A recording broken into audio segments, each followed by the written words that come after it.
like so many people are just playing checkers. A few people are playing chess. I'm kind of in 2D chess. I'm hoping to move to 3D chess. Atropa's playing 4D chess. Like, it just gets deeper and deeper and deeper into the levels, right? So like, I really enjoy the game, right? And I feel like I have a pretty direct communication with 414 through the blockchain. We go back and forth quite a bit on pairs. I feel like he shows me the right things, and if I do it, he rewards me. If I don't, he punishes me. And then you know, we're all learning a lot, right?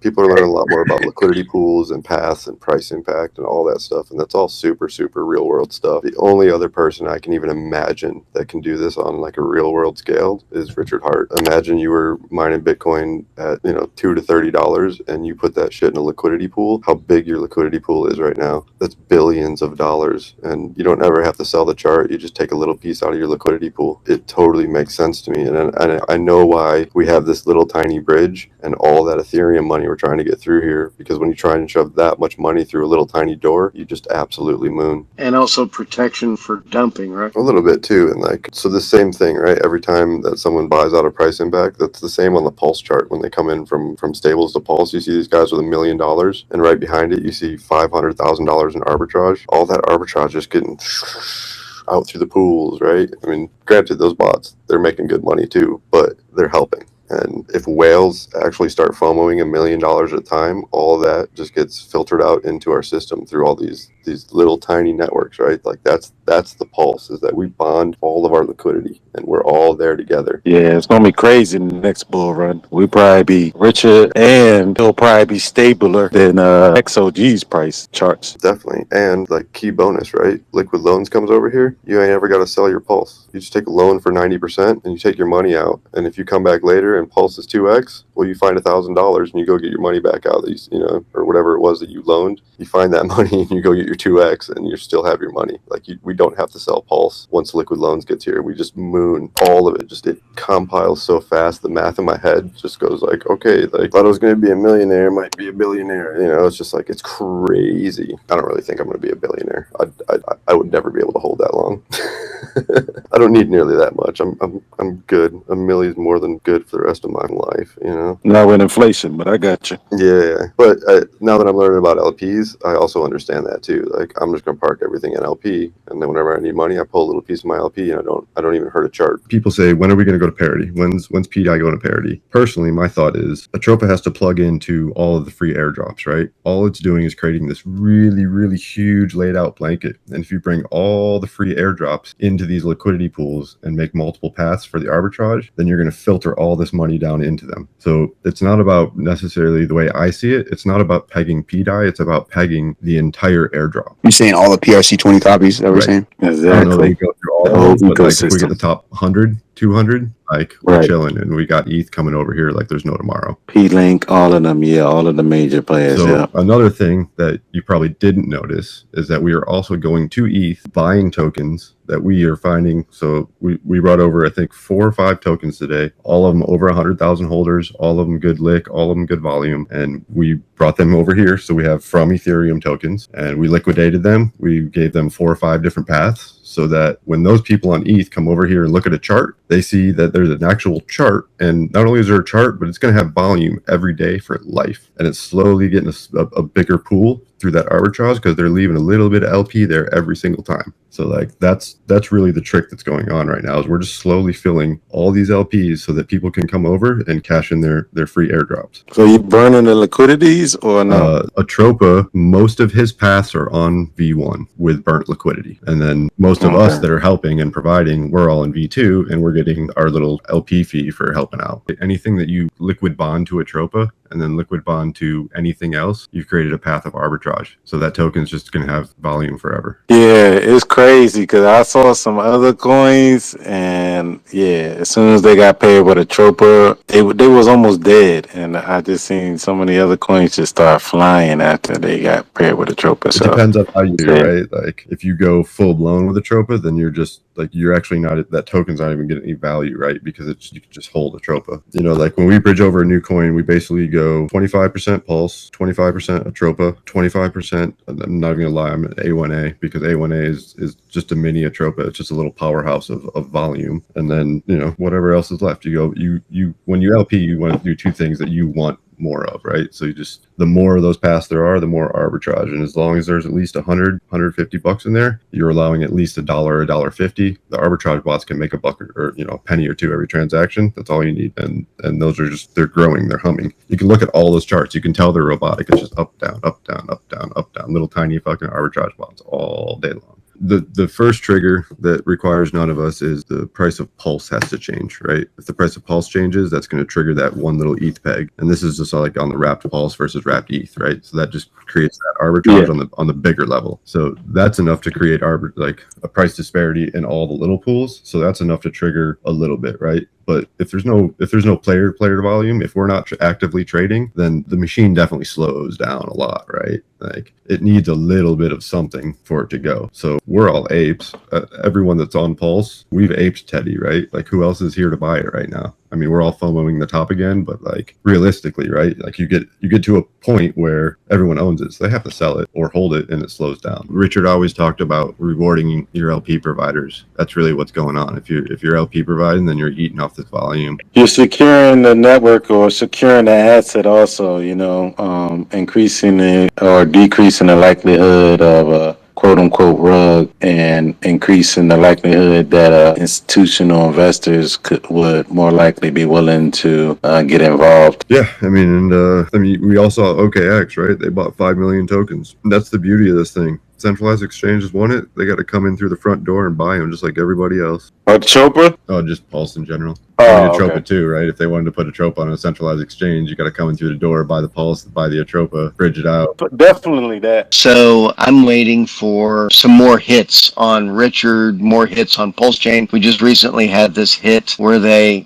shut down and put Pulsechain on a list, and I can't remember the name of it, but saying that it might be a fraud. I can't remember what it was, but I just barely caught it. Does anybody have comments about that on how it affects the system? They took it off apparently, but yeah, I think that was a mistake is what I took it as by the seller network. I think that from what I saw, that was a mistake. Right. So I don't take these things as mistakes, and even if they're quote mistakes, it's a test not only for fiat bankers who are in the process of taking down true decentralized finance and replacing it with their own halfway or 100% centrally controlled DeFi finance systems. But when it happens, you start to see reactions and how they go. So, it's just a matter of time before they try to lock us out completely. And so I'm trying to get a handle, and I love it. At first you say, oh boy, when they lock us out, it's going to be terrible. But it's actually the opposite. I look at things from a real kind of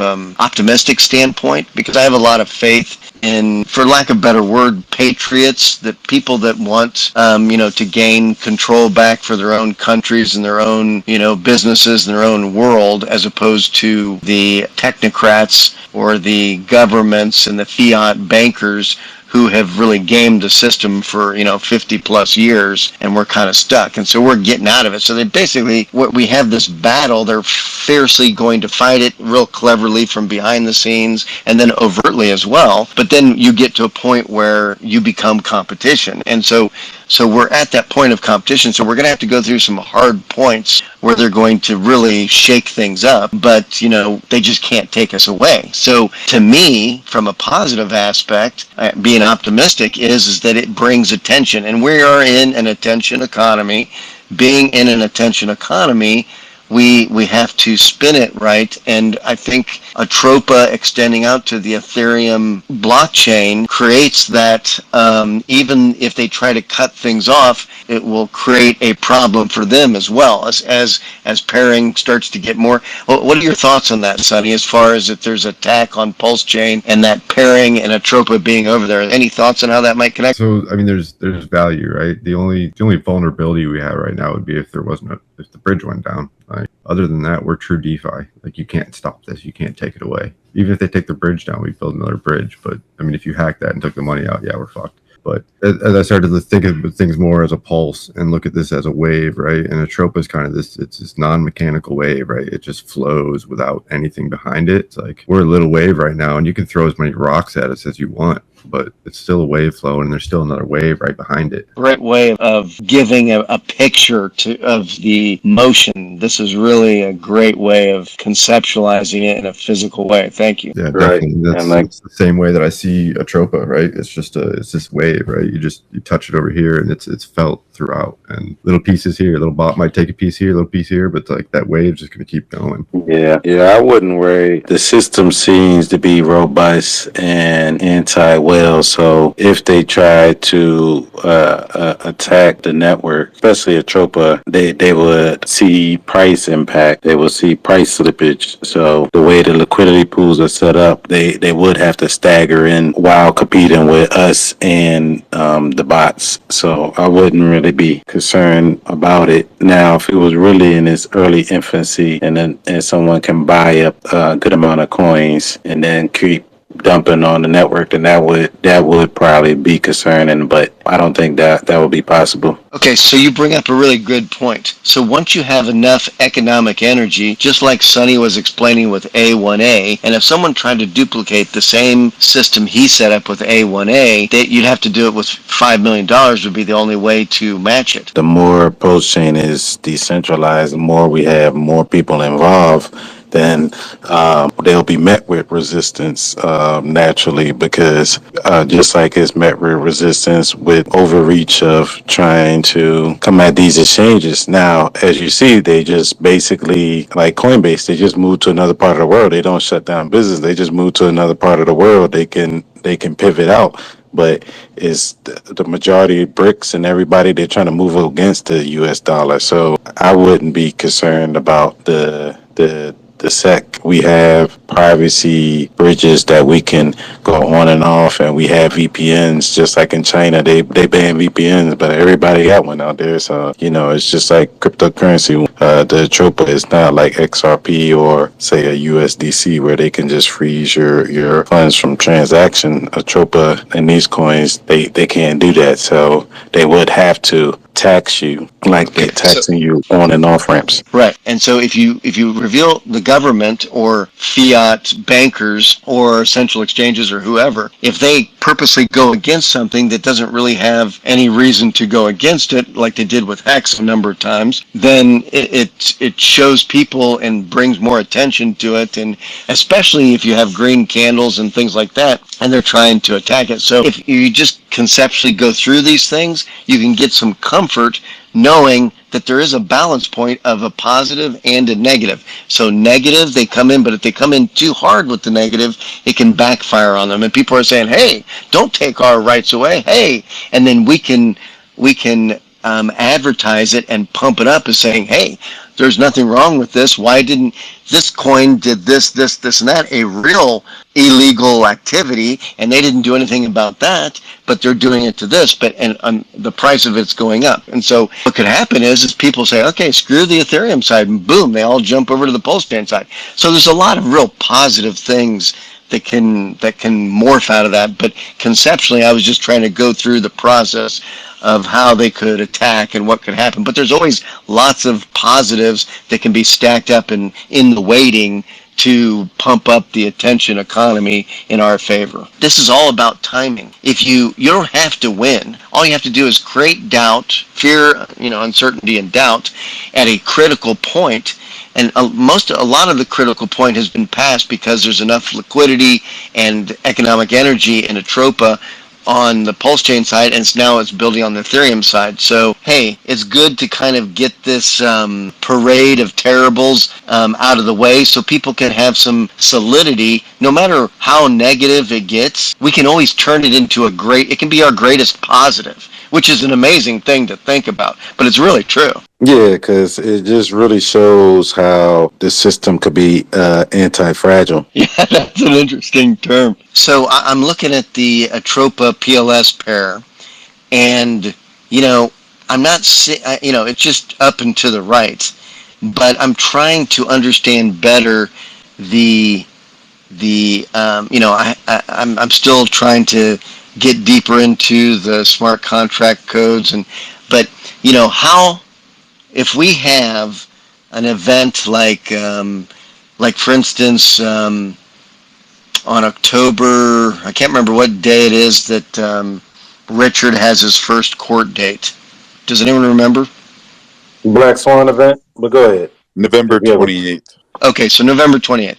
So let's say that for that they decide, right in the same period of time to throw a Department of Justice puts a criminal charge and starts pumping it up because they're seeing that they're losing control. It's expanding to Ethereum, and they got to get this thing under control or fight back a little bit, and using timing to do that.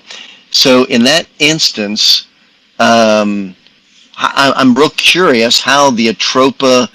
I'm just talking about Atropa and PLS right now, to kind of track like the health of Atropa. And I don't know if that's the best way to kind of track Atropa's health, but so when it goes down, I'm looking at the chart, and it basically retraces like halfway down a big move. I mean, how much backing, if there's a really negative like black swan event, or like say the stock market crashes? What are your thoughts on that, Sonny? So, like I was saying before, if you're a Tropa, you don't know what a dollar sign is, right? It's literally just tokenomics. It's just math. And when you sell into Atropa, it helps Atropa, right? It just wants volume. So Atropa doesn't care. Atropa's power is far and wide now, right? So it controls BTC, our P wrap BTC. Like, it controls that. So if we all went there right now with as much economic power as we wanted, we can't actually moon that, right? It's paired with PDAI. If we moon wrap BTC, we're mooning PDAI. And if we moon either of those, if we put money into either of those and those slip their ratio, then it just filters through Atropa into everything else. Like, Atropa controls every mirrored coin that will come online. So right, as long as the token is tradable, then the wave will always be there. So basically, these arbitrage bots will just find a path to get it done. Right. And like, okay, that's the beauty. That's the key right there. We look at right now,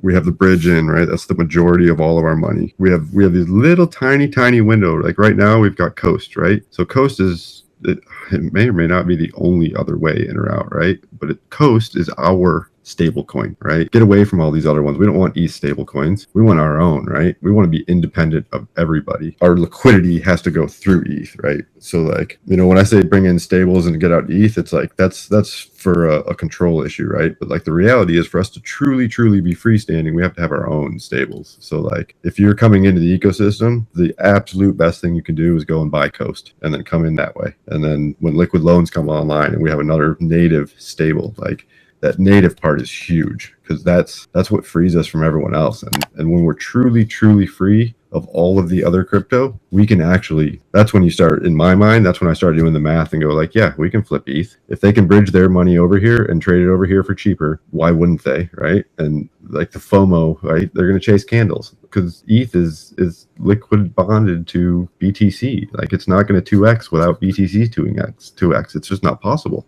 I'm curious to, we talk a little bit about bridging out or bridging in. I'm curious what people think about Cult bridging in $35 million of their tokens. Those tokens hold real world value, but they're over here. And for them to be then, traded, they have to either be paired with their mirror token or some other token or Pulse, right? So like, it's literally the same thing, right? We're taking money from one side and we're putting it on the other.